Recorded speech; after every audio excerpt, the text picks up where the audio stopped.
Et salut à tous, c'est Jocelyn 1998 et aujourd'hui on se retrouve pour mes nouveaux mangas de mai 2015. J'ai galéré à trouver le mot. Bon, et bah il y a pas mal de contenu, ça fait 1, 2, 3, 4, 5, 6, 7, 8, 9, 10, 11, 12, 13, 14, 15, 16, 17, 18 tomes, plus deux goodies, deux bonus à côté. On va commencer par ces fameux bonus, ces fameux goodies, donc on va commencer par le plus rapide à présenter. Une peluche, Chopper en Guard Point. Donc il y a une fermeture derrière. Et quand on l'ouvre, on peut tout simplement retourner Chopper, puisqu'il a une seconde peau à l'intérieur. Et en fait, hop, je vais vous le faire un peu, mais pas trop. Vous voyez qu'en fait, bon, si en fait, je vais le faire, voilà, le plus possible. Bon, là, c'est pas complètement fait, mais en gros, ça fait un Chopper normal, qui est un peu plus moche. Donc c'est pour ça que je préfère le laisser en Guard Point. Il est beaucoup mieux, je trouve. Ah voilà, là, il est sorti par le cul. On va essayer de le ranger dedans, voilà. Merde.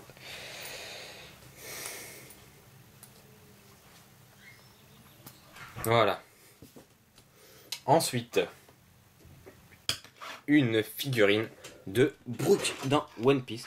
Donc normalement il y a un petit, comme vous pouvez le voir là, il y a un petit point dans lequel normalement on met un bâton qui accroche, enfin qui sert à le maintenir debout, mais bon comme il se tient très bien debout, je trouve que c'est mieux sans, c'est plus joli.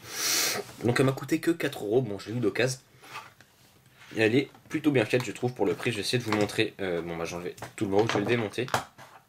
Donc voilà, là on a Brook avec son chapeau qui est plutôt bien fait, bon avec le flou ça va pas le faire mais c'est pas grave. Brook est plutôt bien fait je trouve. Donc là il y a ses jambes et puis il y a sa canne avec le petit truc au dessus pour accrocher sa main dessus. Donc je vais le refixer sur son socle.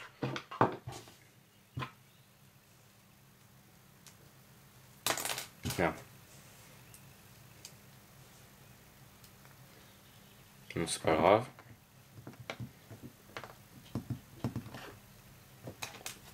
Je vais réussir à rien, c'est un truc de fou ça. Voilà. Et ensuite voilà, donc la figurine de Brook est plutôt bien faite et je l'ai eu pour que 4€, donc je suis assez content. Ensuite on va passer aux 16 mangas. Donc on va commencer par un nouveau manga, Food Wars. Donc là j'ai les tomes 2 et 3. Je n'ai pas le tome 1 parce que je ne l'ai pas trouvé, mais en regardant l'anime je connais déjà le début. Donc je n'ai lu ni le tome 2 ni le tome 3, mais je connais aussi l'histoire de leur contenu. Je vais vous parler rapidement donc de Food Wars ou Shokugeki no Soma Kesese. Et ben, comme l'indique le titre, Food Wars, c'est un manga sur la nourriture, sur la cuisine, où Soma, donc, qui est ce jeune garçon là, travaille, donc c'est un collégien qui, à côté du collège, va dans le restaurant de son père, le Yukihira, donc qui porte le nom de famille, puisqu'il s'appelle Soma Yukihira, et donc il travaille avec son père dans le restaurant, il fait la cuisine pour les clients, il est très doué pour ça, et lui il se dit qu'après le collège, il ira pas au lycée, il va continuer de s'améliorer en cuisine en travaillant dans le restaurant de son père, enfin c'est un petit restaurant local. Mais quand il finit le collège, son père décide de fermer le restaurant parce qu'on lui a proposé d'aller travailler dans un restaurant VIP aux États-Unis, ce qu'il a accepté. Et il demande à son fils d'aller participer à un concours pour rentrer dans une grande école de cuisine du Japon, enfin qui est renommée internationale, qui s'appelle l'école Totsuki. Et donc il va aller passer ce fameux concours et intégrer l'école. Et donc tout le manga est basé sur les études de Soma, qui se fait pas mal d'ennemis forcément, qui se fait aussi des amis dans une école un peu à côté, puisqu'il y a vraiment que des matières centrées sur la cuisine, donc des matières où on cuisine, des matières où on apprend des choses sur les ingrédients, enfin, c'est surtout beaucoup de cuisine, donc forcément il y a aussi des clubs, comme dans n'importe quel lycée, et donc là ce sont des clubs de cuisine basés sur certains types de cuisine, sur les bento, ou sur la cuisine japonaise, la cuisine italienne, la cuisine de tout un tas de spécialités.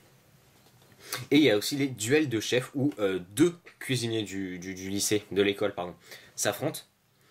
Donc s'affrontent officiellement avec des juges et tout un public. Et souvent, donc il y a c'est pour régler des problèmes qui font ça, pour régler des affrontements. Donc, par exemple, si deux cuisiniers ne sont pas d'accord sur l'utilisation d'un bâtiment, qui va l'utiliser, ou tout simplement pour se défier en disant toi si tu perds, tu me cèdes ta place au conseil puisqu'il y a un conseil fait avec les meilleurs cuisiniers, ou si tu perds, tu dégages du lycée. Donc on va suivre Soma à travers ses études à l'académie Totsuki pour devenir le meilleur cuisinier possible. Donc lui son but c'est de devenir premier de la promotion de Totsuki qui a la réputation d'avoir seulement 10% de réussite chaque année. 10% de diplômés, ce qui n'est pas du tout énorme. Donc voilà, Food Wars Ushoku no Soma, il y a que les tomes, j'ai que les tomes 2 et 3, il y a un tome 1 aussi, il y a un tome 4.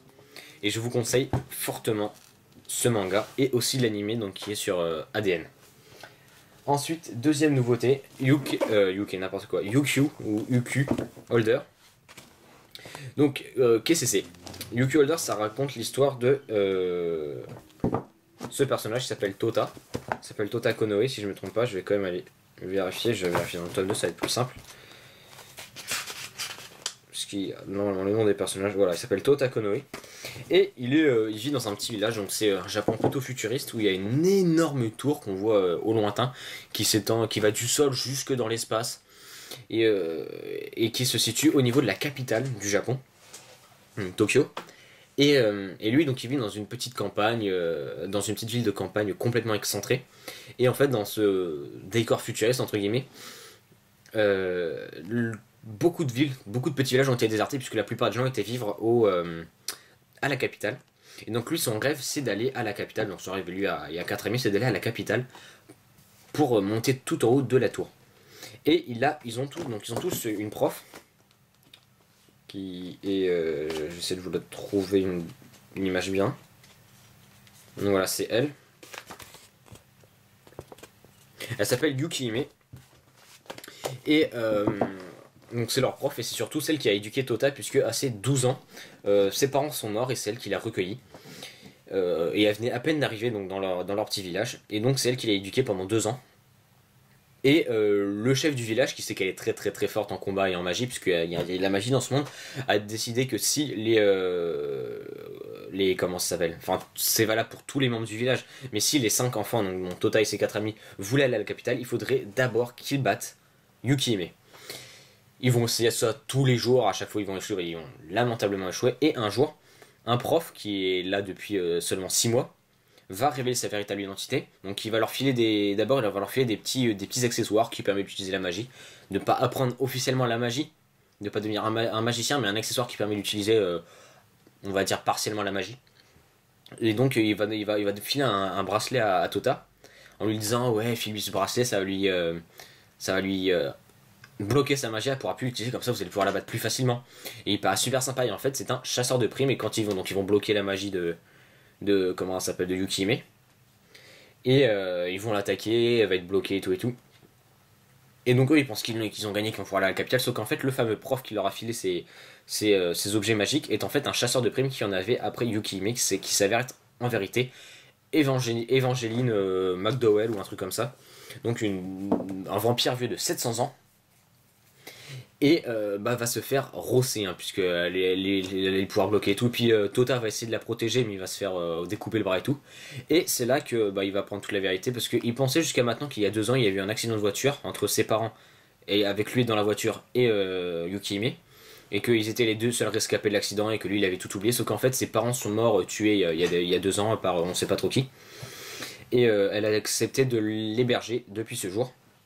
Et donc il va découvrir la vérité, qu'il a des prédispositions, je sais pas quoi. Elle va lui proposer donc comme elle s'est fait rosser, donc elle est en sang, avec les membres découpés partout et tout. Mais comme c'est un vampire, elle va très bien, enfin très bien, c'est un grand mot, mais bon, elle est vivante.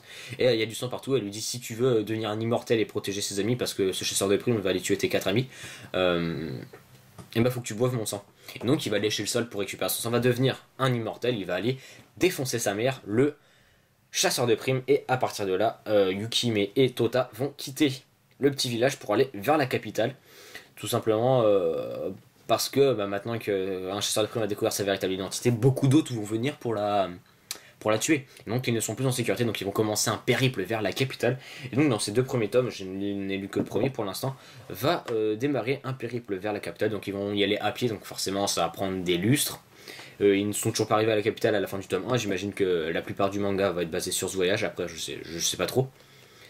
Et en route, forcément, ils vont faire tout un tas de rencontres. Et donc, Yukyu Holder, ou Yukyu Holder, je sais pas, on va pas tout de suite savoir ce que c'est, et je ne vais pas vous dire ce que c'est pour ne pas vous spoil, puisqu'on apprend ça vers la moitié, même la fin du tome. Enfin, en lisant Yuki Holder, vous découvrirez qu'est-ce que c'est. Donc, j'ai pas précisé que c'est un manga de Ken Akamatsu et que c'était édité chez Pika Édition. C'est un shonen. Et pour Food Wars, c'est édité chez Tonkam et c'est un shonen aussi. Et c'est écrit par Yuto Tsukuda et dessiné par Shun Saiki avec la collaboration de Yuki Morisaki. Voilà, voilà. Donc voilà pour deux des nouveautés de ce mois-ci. Il y en a une dernière, mais on la verra pas tout de suite. Ensuite, Tokyo Ghoul, le tome 10. Tome 11, pardon. Donc dans le tome 10, Ken avait, avec le gourmet, avec Banjo et son équipe, infiltré un manoir dans lequel devait vivre le docteur Kano, donc le docteur qui avait pratiqué l'intervention sur lui pour lui sauver la vie et qui lui avait greffé les organes de Ghoul. Et donc, à la fin du tome 10, du tome précédent, donc attention, il y a quand même un peu de spoil, il a pété un câble. Je vous dirai pas comment, mais il a pété un câble. Et il a commencé à révéler sa vraie nature dans le sens où les ghouls, on va dire, elles sont classées en plusieurs types de ghouls. Il y a les ghouls de feu et plein d'autres types de ghouls, je sais pas, je me souviens plus trop. Et donc lui, il va commencer à révéler le type de ghoul qu'il est. Et donc il va péter un câble, il va un peu perdre le contrôle de lui-même, il va commencer à se battre contre les colombes qui sont là. Donc des colombes une colombe notamment qui s'appelle je sais plus, je vais essayer de retrouver son nom. Shinohara, Yukinori Shinohara, et qui est très connu parce qu'il y a 10 ans, il a combattu la fameuse chouette qui était une ghoul légendaire à l'époque, il a eu de nombreuses victoires, enfin c'est vraiment un inspecteur et un chasseur de ghouls très très respecté. Et donc il va avoir un combat contre lui, donc en parallèle à côté on a le gourmet qui se bat avec et donc il a formé une alliance temporaire, les ghouls aux ordres du docteur Kano, donc les ghouls aux ordres du docteur Kano, et donc ils se battent contre deux jumelles qui sont aussi des victimes entre guillemets du docteur Kano, mais bon, elles le considèrent comme leur père, et on va surtout découvrir leur passé, comment elles ont grandi, comment elles ont perdu leurs parents, toute leur histoire, jusqu'à leur transformation en ghoul, puisqu'à la base c'était des humaines, mais ça, à partir du moment où on les voit, ça nous échappe pas. Et on en apprend aussi un peu plus, enfin très peu sur le passé de Amon. Mais sinon c'est vraiment un tome principalement centré sur les combats et sur que va devenir Ken, hein, parce qu'il y a vraiment beaucoup de changements qui s'opèrent à son niveau. Et donc on commence à se poser des questions. Qu'est-ce qu'il va devenir, comment il va évoluer.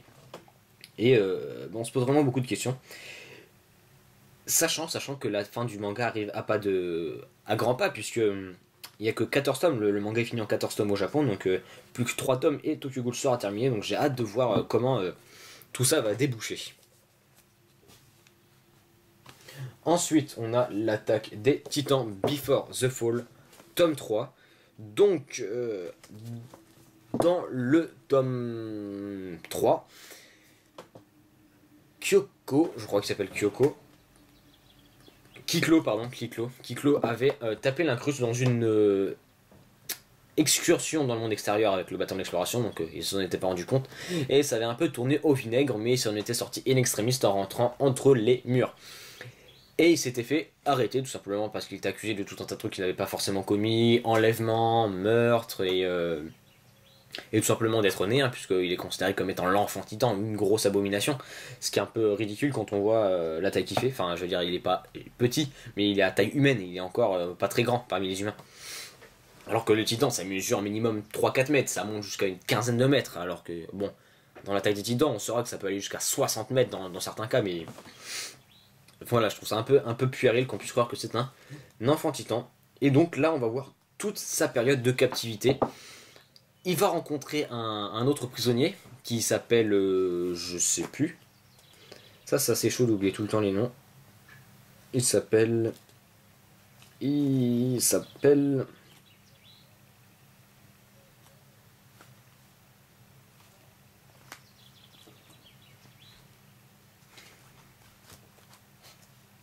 Cardina Baumeister. Et il s'avère que c'était quand Carla, donc la fille qui l'a aidé à s'évader de ses prisons, avant qui s'échappe. Carla, donc elle fait partie de la famille Innocencio, donc la famille qui l'a acheté pour qu'il se fasse maltraiter par le fils et tout. Et Carla était destinée à se marier avec ce fameux Baumeister qui a fini en prison à cause de désaccords politiques. Et en fait, à l'époque, les prisonniers, qu'est-ce qu'ils en font? Et bah, ils les exilent discrètement. Forcément, si toute la population savait qu'on foutait les prisonniers hors des murs, ça pèterait un peu. Et donc, on va voir toute la période de captivité quand il rencontre Cardinal, quand Cardinal lui fait part de son plan et tout, et la partie où ils sont expulsés hors de les murs. Et que va-t-il se passer? Vont-ils survivre? Vont-ils partir au loin? Vont-ils essayer de trouver, je sais pas moi, d'autres prisonniers qui ont été exilés il y a longtemps et qui vivent quelque part? Vont-ils essayer de revenir dans les murs? Ils vont être exilés et donc on va voir comment va se dérouler leur période entre les murs. Et on va aussi rencontrer de nouveaux personnages qui ont un certain passé. J'en dirai pas plus, en tout cas je vous conseille donc déjà rien que l'attaque des Titans Before the Fall pour le dessin magnifique et pour l'histoire qui est, je dirais, qui est ouais, au niveau de l'histoire de l'attaque des Titans qui est juste énorme. Et en parlant de l'attaque des Titans, tome 13, donc ça fait longtemps que je l'ai lu lui. Il va falloir que je le feuillete un peu. Ah oui. Donc, dans les précédents tomes, on avait découvert l'identité du titan cuirassé et du titan colossal. Et ces deux personnes avaient enlevé Eren et un autre personnage dont je ne divulguerai pas l'identité. Et s'en était suivi une grande course-poursuite à travers le monde extérieur, enfin, donc avec les brigades spéciales et le bâton d'exploration qui coursaient le titan cuirassé et le titan colossal. Et finalement, In Extremis avait réussi à sauver Eren qui avait fait preuve sur le champ de bataille d'un nouveau don, une espèce de nouvelle faculté au combat, liée forcément, hein, ça c'est pas très étonnant à sa capacité de transformation en titan. Et ils avaient aussi, on en apprend aussi beaucoup plus sur Historia, donc elle s'appelle Historia, ça j'en suis sûr, mais je sais qu'il la connaissait sous un autre nom. Crystal Lens, qui s'appelle en fait Historia. On va apprendre tout un tas de choses sur son passé, donc on va apprendre qu'elle a pas eu une vie très facile. Et donc pendant une période relativement importante, Eren va être mis à l'écart, parce que forcément toute cette histoire de titan cuirassé, titan colossal dont on a découvert l'identité, toute cette histoire de course-poursuite qui a coûté la vie à de nombreuses personnes, et puis encore une fois le mur Maria qui a été pris par les titans qui n'arrivent pas à récupérer, enfin ça fout un beau bordel. Et donc Eren a été mis à l'écart avec tout un tas d'autres soldats de sa promotion dans une petite cabane où on va le voir. Il va y avoir vraiment beaucoup d'explications, beaucoup de discussions et beaucoup de questions par rapport à qu'est-ce qu'ils vont faire à l'avenir, qu'est-ce qui s'est passé, tout ce qui concerne l'avenir de l'humanité, les pouvoirs qu'aurait Eren, tout ce qui pourrait lui permettre d'aider l'humanité. Et donc voilà, il va y avoir... Il n'y a pas beaucoup d'action, mais ça reste intéressant pour apprendre beaucoup de choses. Et on va surtout voir Eren tenter de maîtriser de nouveaux pouvoirs. Mais c'est pas forcément très simple. Donc voilà le tome 13 de l'attaque des titans. Ensuite, Darwin's Game, tome 5.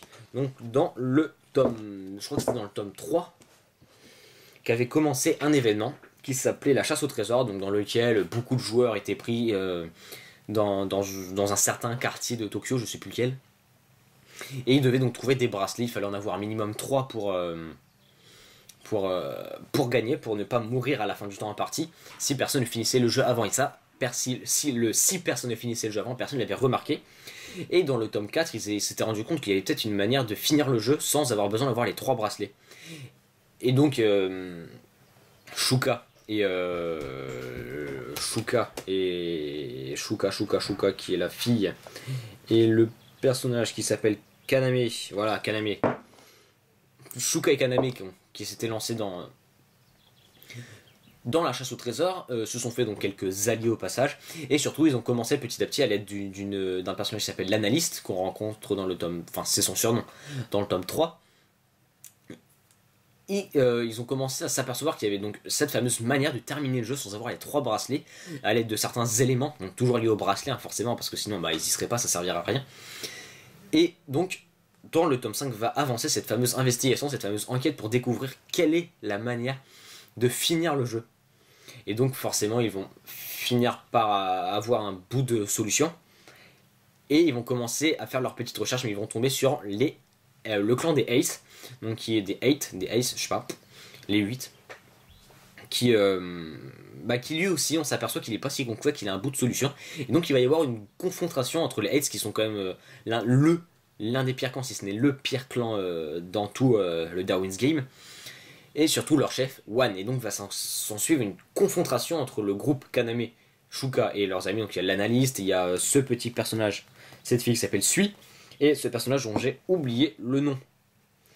Et donc voilà, donc il est rapide et résumé, mais un très bon contenu. On rentre dans de l'action pure là vers la fin du tome, et je pense que le tome 6 devrait être plutôt pas mal niveau action, et surtout niveau démonstration de la puissance de notre héros principal, et j'ai hâte de voir ça.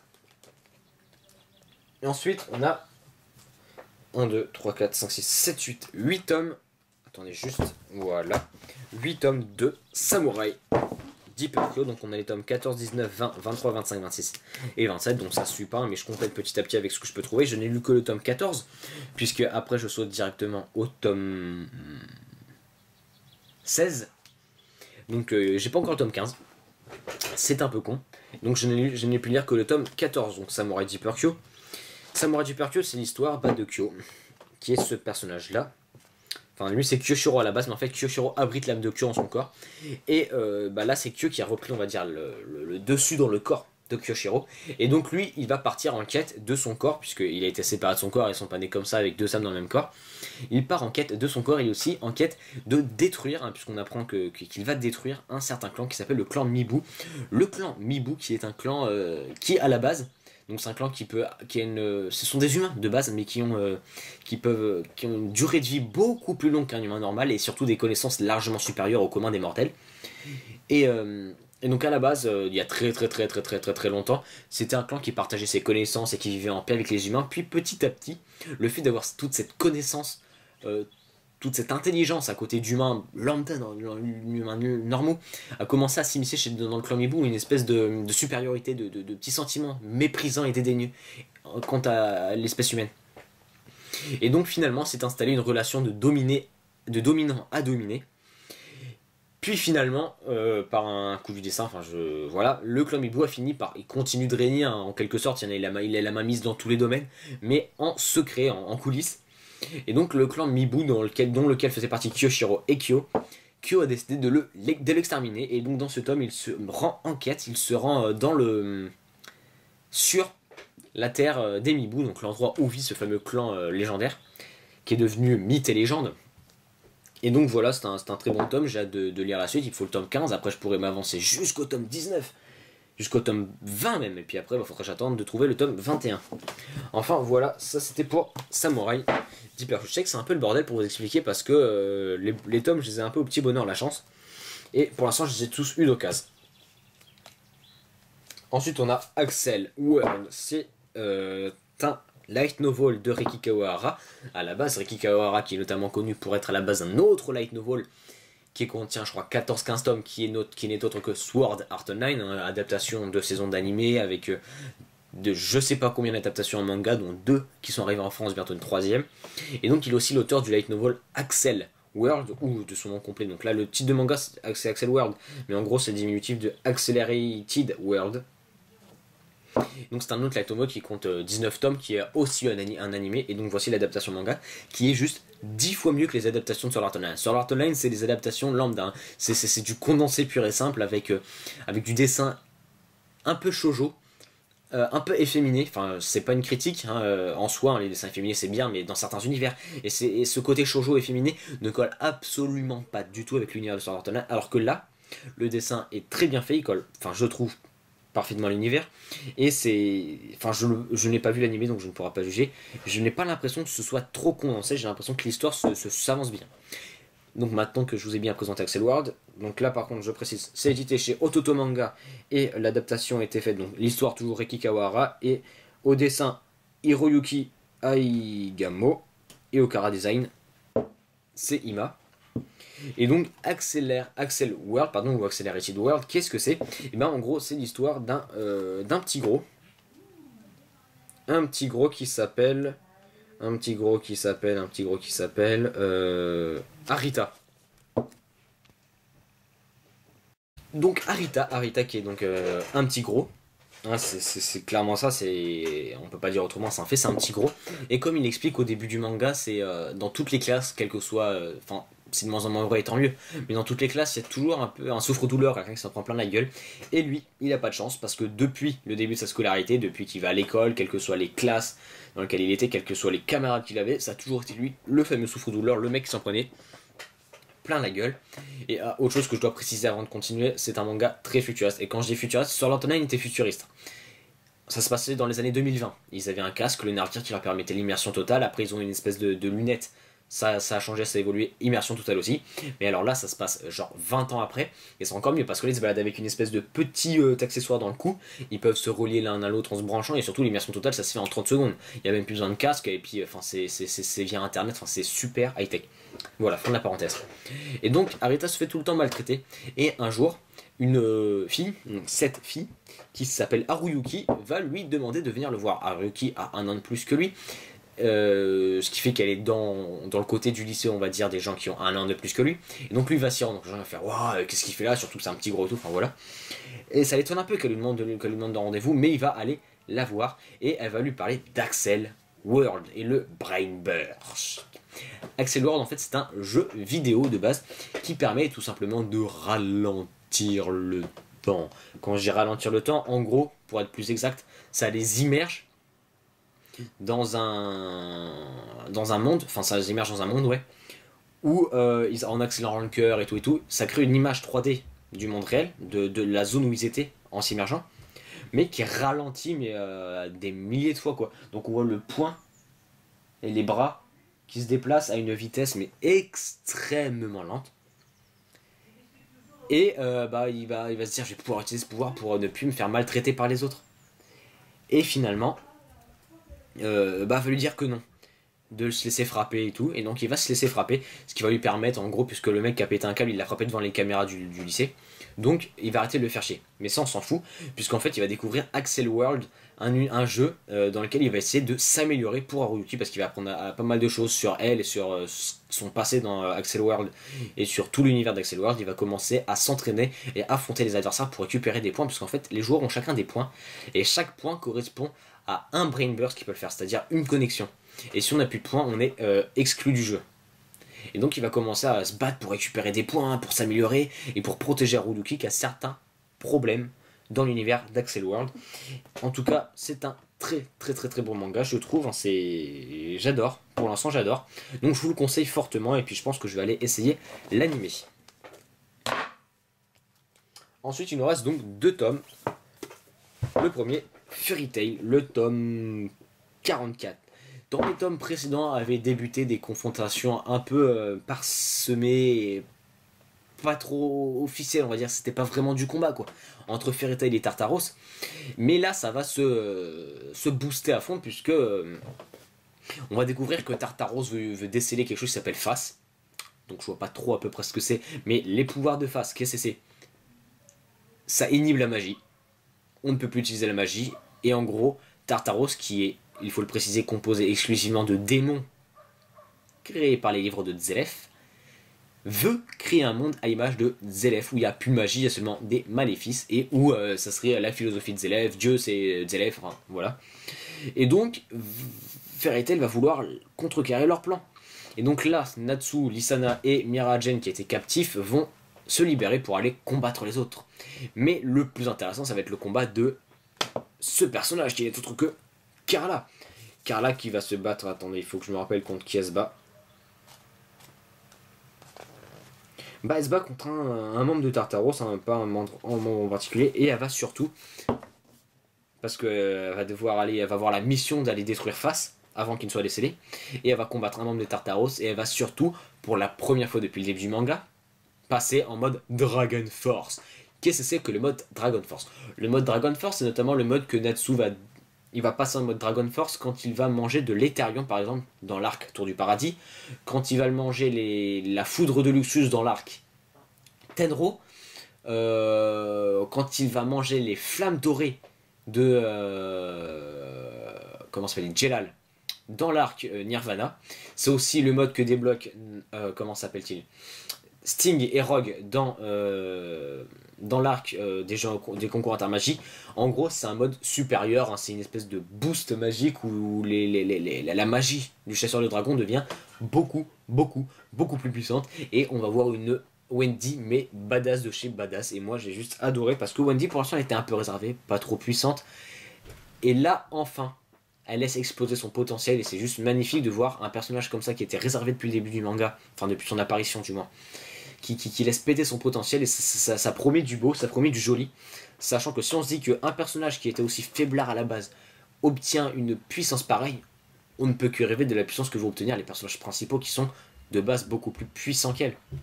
Enfin voilà, donc ça c'était pour le tome 44 de Fairy Tail où la confrontation Fairy Tail Tartaros continue.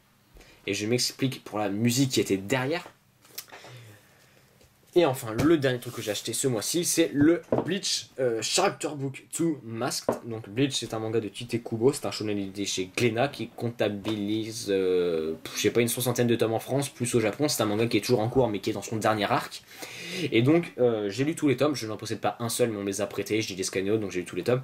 Et comme j'ai acheté des mangas d'occasion, c'était les Samurai Deeper Q, et qu'il y avait une offre, un manga acheté, un manga offert, j'ai décidé de choisir celui-là pour manga offert. Enfin, puisque j'avais un nombre de samouraïs, j'avais 7 samouraïs Deeper Q, nombre impair, donc je me suis dit je pouvais en avoir un gratuit, j'ai pris le Bleach Masked, donc le Character Book officiel 2 Masked. En gros, c'est un livre avec tout un tas d'informations sur les personnages de Bleach, que ce soit les Shinigami, que ce soit les Arrancar, que ce soit les Vizar, que ce soit les Holo, que ce soit comment appelle-t-on ça déjà? J'ai oublié, c'est plus les Holo, c'est les Holo évolués, donc j'ai oublié leur nom, je suis désolé, ça fait longtemps que je me suis pas plongé dans l'univers de Bleach. Et donc il y a des informations sur vraiment tous les personnages, ou presque tous, en tout cas, enfin les principaux, les plus importants, ceux qu'on connaît le plus, ceux qui étaient le plus importants dans chaque catégorie de personnages. Les Shinigami, les Quincy, j'ai oublié de les citer, les Quincy, les fameux Quincy, les Fullbringer aussi, les Fullbringer, faut pas les oublier. Et aussi sur certains lieux, que ce soit le Uekomondo, que ce soit le Seretail, le Rukongai, la Soul Society dans son ensemble, le monde des humains et tout un tas d'autres zones, des informations sur des entités magiques, non c'est pas vraiment magie mais enfin voilà, des informations sur plein d'éléments de Bleach et ça permet de s'informer et de se cultiver quant à l'univers de Bleach et donc je trouve ça sympathique, j'ai pas encore l'occasion de trop m'y plonger mais je compte bien le faire. Et donc voilà, c'est tout pour mes achats manga de ce mois-ci, donc ça fait 16 tomes avec une figurine et une peluche. J'espère que cette vidéo vous a plu, si c'est le cas n'hésitez pas à laisser un pouce vert et un commentaire, vous pouvez aussi vous abonner à la chaîne et regarder toutes nos autres vidéos et nous rejoindre sur Twitter. Sur ce, moi je vous dis salut à tous, on se retrouve pour une prochaine vidéo, c'était Jocelyn 1998 pour Retro Station.